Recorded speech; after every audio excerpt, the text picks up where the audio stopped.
खलिकोट श्यामसुंदरपुर जयदुर्गा पहाड़ू college छात्रों मृतदेह उद्धार। मृतक रामचंद्र मर्दराज विज्ञान महाविद्यालय जुक्त 2 विज्ञान छात्र बादल पलई। मृत्युर कारण अस्पष्ट।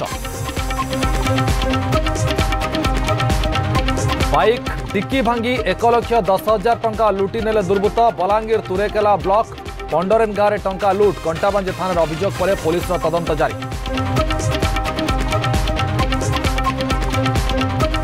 ग्रीष्म नआसुणु जल कष्ट। गंजाम जिला आस्का ब्लॉक वज्रकोट गाँव में पानी हंतसंत लोके। वसुधा योजन में पानी टांकी निर्माण होते भी काम आसुनी।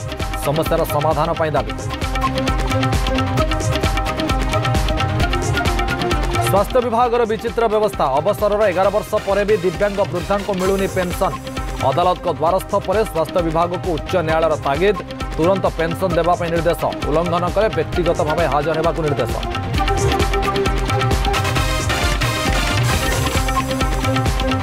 कोरापुट माटी रे सफल है जर्मनी फूल चाष। कोटिया कॉफी स्ट्रॉबेरी चाष पर जोड़ी होईछि केमोमाइल फूल चाष कर स्वावलंबी हेबे महिला।